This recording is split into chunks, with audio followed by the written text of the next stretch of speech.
रूस की private army Wagner group के लड़ाके बेलारूस में एंट्री कर चुके हैं। मीडिया रिपोर्ट्स की माने तो वैगनर लड़ाकों के मूवमेंट से पोलैंड घबरा गया है। कहा जा रहा है कि वैगनर अब बेलारूस की आर्मी के साथ मिलकर पोलैंड को निशाना बना सकता है।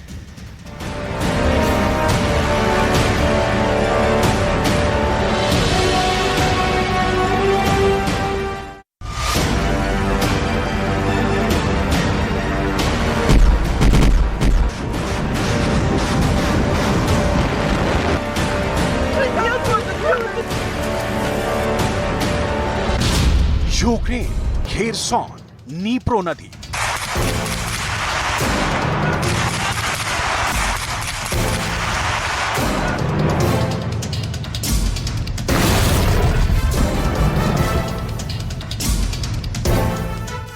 आंख खोलकर ध्यान से यह वीडियो मॉस्को में देखा जा रहा है। पुतिन के टॉप के सारे कमांडर्स इस वीडियो को बार बार देख रहे हैं, एक एक डिटेल नोट कर रहे हैं। यूक्रेन के इस जवाबी हमले ने रूस को हिला दिया है। ज़ेलेंस्की के काउंटर अटैक के फेल होने की बातों के बीच यूक्रेन का रूस पर ताजा क्रूर प्रहार हुआ है। यूक्रेन के स्पेशल ऑपरेशन फोर्स कमांड ने नीप्रो नदी के एक आइलैंड पर धावा बोल दिया है। इस आइलैंड पर रूस ने कब्जा कर रखा था।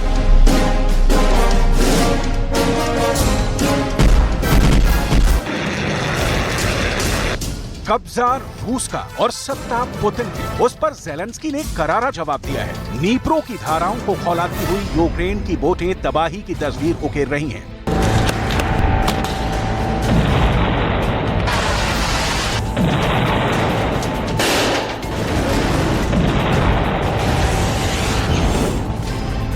ये नीप्रो नदी बहुत अहम है। यूक्रेन की लड़ाई में नीप्रो की अहमियत को आज समझना होगा, क्योंकि बखमूत में भी इसी नदी के कारण पेंच फंसा था और अब यही नदी यूक्रेन को मैदान में बढ़त दिला रही है। यूक्रेन इस वक्त जबरदस्त काउंटर अटैक कर रहा है। ये तेजी जवाबी हमले के 7 हफ्ते गुजरने के बाद पहली बार देखी है। ज़ेलेंस्की जोश में है। लिथुआनिया में हुई नाटो की बैठक में बाइडेन ने उनकी पीठ ठोकी है, ताजा वादे और इरादे जताए हैं। ज़ेलेंस्की की झोली को हथियारों से भर देगा नाटो।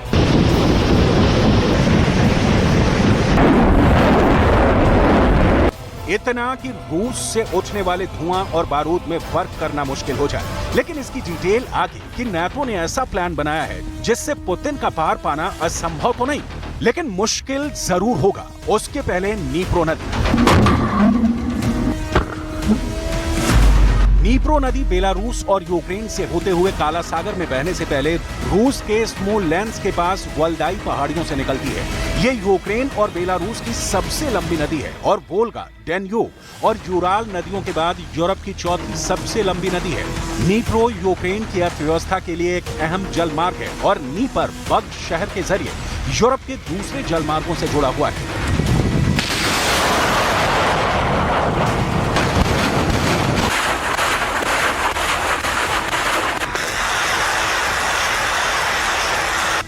इस नदी के किनारे किनारे ही आपको याद हो तो ज़ेलेंस्की की सेना खेरसॉन पहुंची थी। उस वक्त रूस की वैगनर आर्मी ने बखमूत पर कब्जे का ऐलान कर दिया था, लेकिन जमीनी हकीकत ये थी कि रूस की सेना नीप्रो नदी के दूसरे किनारे पर थी और यूक्रेन की सेना एक किनारे यानी पश्चिम में बैठी थी। इस बीच जंग की जमीन बखमूत से ट्रांसफर होकर खेरसॉन पहुंच गए। ये धारदार और पावरफुल जवाबी हमले अकेले ज़ेलेंस्की के वश की बात नहीं। नाटो फुल सपोर्ट के साथ, नई प्लानिंग के साथ रूस के खिलाफ उतरा है। नई स्क्रिप्ट तैयार की है नाटो ने।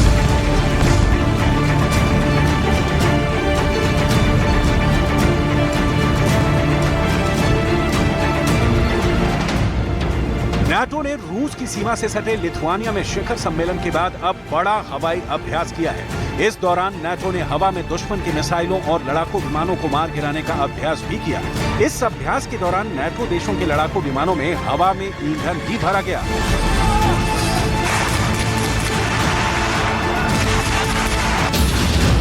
लिथुआनिया नाटो का सक्रिय देश है। इसकी सीमा बाल्टिक सागर में मौजूद रूसी सैन्य अड्डे कलिनिनग्राद से मिलती है। कलिनिनग्राद में रूसी परमाणु मिसाइलों का जखीरा भी है। यहाँ पर रूस की नौसेना की उत्तरी फ्लीट का मुख्यालय है। रूस कलिनिनग्राद से ही पूरे बाल्टिक सागर पर नजर रखता है। नाटो के इस हवाई अभ्यास का लक्ष्य रूस की तरफ से पैदा होने वाले खतरों से निपटना है। नाटो को डर है कि पुतिन खतरा बढ़ने पर कैलिनिनग्राड के जरिए नाटो देशों को निशाना बना सकते हैं। इसके लिए कैलिनिनग्राड से रूसी मिसाइलों को लॉन्च किया जा सकता है। इसी खतरे से निपटने और सहयोगियों के बीच सुरक्षा की भावना को पैदा करने के लिए नाटो लगातार अभ्यास कर रहा है। नाटो ने यूक्रेन के आसपास के इलाकों में भारी सैन्य तैनाती की है। इससे रूस के लिए कैलिनिनग्राड का रास्ता बंद हो सकता है। ये सब रूसी राष्ट्रपति व्लादिमीर पुतिन पर दबाव बनाने के मकसद से किया जा रहा है।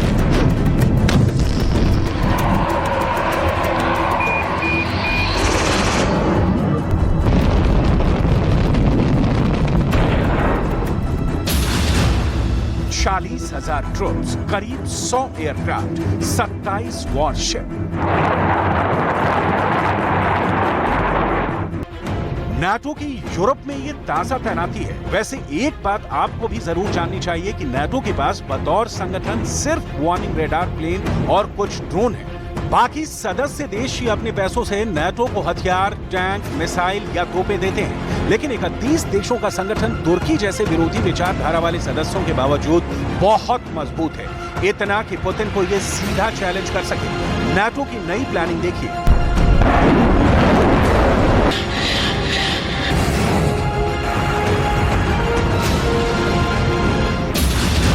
30 दिनों के भीतर नाटो यूक्रेन बॉर्डर पर अपने सहयोगी देशों में 30,000 सैनिकों की तैनाती करेगा। प्लान के मुताबिक पूरे इलाके को 3 जोन में बांटा गया है। नाटो के पास इस वक्त 3 लाख की सेना है। यूक्रेन नाटो का सदस्य देश नहीं है। नाटो की सदस्यता के लिए यूक्रेन ने अपील की है।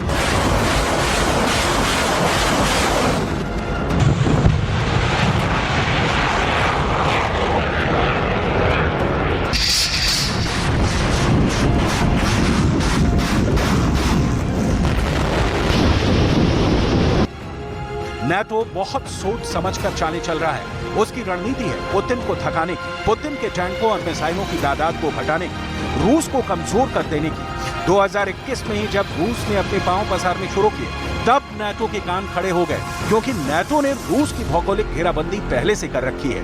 रूस के करीब करीब चारों ओर नाटो देशों का जाल है। जरा इसे नक्शे पर समझिए।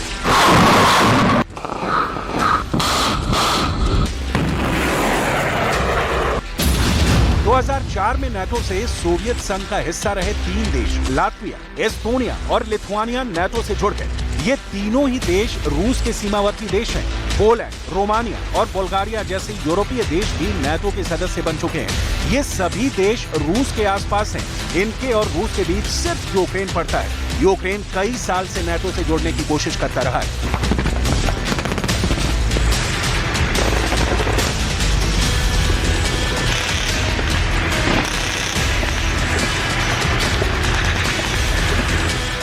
उसकी हाल की कोशिश की वजह से ही रूस ने यूक्रेन पर हमला किया है।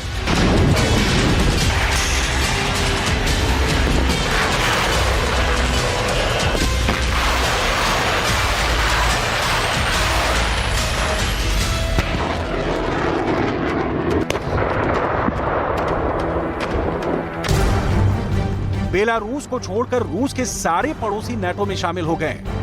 यूक्रेन भी रूस से इसलिए लड़ पा रहा है क्योंकि उसके साथ नाटो खड़ा है, लेकिन ये नाटो यूक्रेन को बचाने से ज्यादा अपनी स्वार्थ सिद्धि में लगा है। लिथुआनिया के नाटो सम्मेलन से आई अकेले खड़े ज़ेलेंस्की की तस्वीर बहुत कुछ कहती है, लेकिन ज़ेलेंस्की के लिए संतोष की बात है कि नाटो ने कहा है कि लगे रहो ज़ेलेंस्की। जोश में आई ज़ेलेंस्की की सेना की तस्वीरें आपकी स्क्रीन पर है।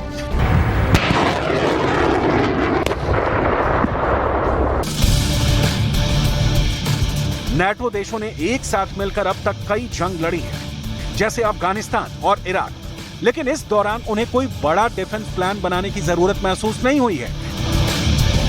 नाटो ने अपना पहला डिफेंस प्लान रूस के खिलाफ बनाया था, अब दूसरा भी उसी के खिलाफ बनाया है। नाटो देशों के मुताबिक यूक्रेन जंग सेकेंड वर्ल्ड वॉर के बाद लड़ी जा रही पहली सबसे बड़ी जंग है। अगर इसे लेकर कोई प्लान के मुताबिक नहीं चले तो रूस से बड़ा खतरा हो सकता है। सवाल है, सोवियत संघ के विघटन के बाद ही जब अमेरिका से शीत युद्ध की समाप्ति हो गई, फिर रूस अमेरिका के बीच आग कैसे भड़ गई और नाटो इतना रूस विरोधी क्यों हुआ? 1991 में सोवियत संघ के 15 हिस्सों में टूटने के बाद नाटो ने खास तौर पर यूरोप और सोवियत संघ का हिस्सा रहे देशों के बीच तेजी से प्रसार किया। रूस अपनी पुरानी लाल काया त्यागी। उससे पहले तक अमेरिका ने नाटो में उन देशों को तवज्जो देना शुरू किया जो रूस के पड़ोसी थे। यूक्रेनी भी इन्हीं में से एक है।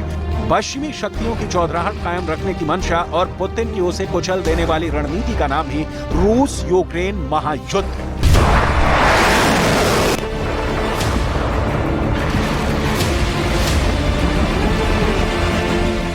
ज़ेलेंस्की की जिद में हथियारों का घी देकर भड़काते रहने की नाटो की इच्छा के अनुरूप ही सुप्रीम कमांडर ज़ेलेंस्की जंग लड़ रहे हैं। इस नाटो ने पिछले हफ्ते ज़ेलेंस्की के स्लो काउंटर अटैक पर नाराजगी जताई थी, लेकिन उसके बाद तत्काल 10 लेपर्ड 2 टैंक का नया वेरिएंट कीव में उतरा और मामला शांत हो गया। ज़ेलेंस्की इस वक्त आर पार की जंग लड़ रहे हैं। पुतिन को होने वाला नुकसान काफी बड़ा है। नई रिपोर्ट आई है जो बताती है कि रूस ने इस जंग में क्या खोया है। हथियारों की संख्या और गोलों की बरसात के बीच रूस ने अब तक जो खोया है उसकी भरपाई कभी नहीं हो सकती। 2 मीडिया हाउस, मीडिया जोना और मेडुसा के मुताबिक रूस ने अब तक 50,000 सैनिकों को जंग में खो दिया है। ये दोनों मीडिया हाउस का दावा है कि 50,000 संख्या बताने के लिए उन्होंने रूस के सरकारी रिपोर्ट का सहारा लिया है। ये दोनों मीडिया हाउस रूस में प्रतिबंधित हैं। जंग शुरू होने के बाद पुतिन ने इनके दफ्तर में ताला लगवा दिया।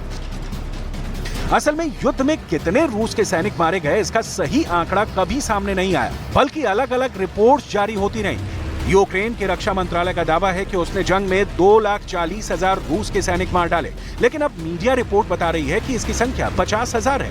फरवरी में ब्रिटेन के रक्षा मंत्रालय ने दावा किया कि 40 से 60,000 के बीच रूस के सैनिक मारे गए हैं। अमेरिका के रक्षा मंत्रालय से लीक एक रिपोर्ट के मुताबिक फरवरी 2022 में हमला शुरू होने से दिसंबर 2022 तक 35 से 45,000 तक रूस के सैनिक मारे गए।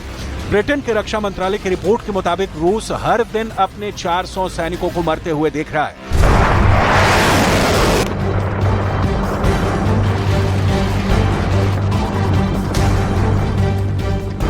रूस के सैनिकों की मौत के दावों की तस्दीक कोई नहीं कर सकता। जंग में झूठ और प्रोपेगेंडा भी 2 धारदार हथियार होते हैं। लिहाजा रूस के कितने सैनिक मारे गए इसका सही हिसाब फिलहाल किसी के पास नहीं है। इतना जरूर है कि पुतिन को यह जंग बहुत दुख दे रही है। इसका कारण ज़ेलेंस्की कम, नाटो ज्यादा है।